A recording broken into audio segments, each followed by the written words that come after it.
লাগিয়ে দিচ্ছি গো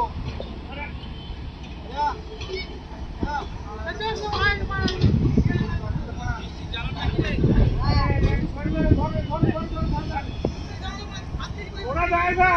এই ভাত খেয়ে তো ভাত খেয়ে যদি সেটা তো ধরা যাবে না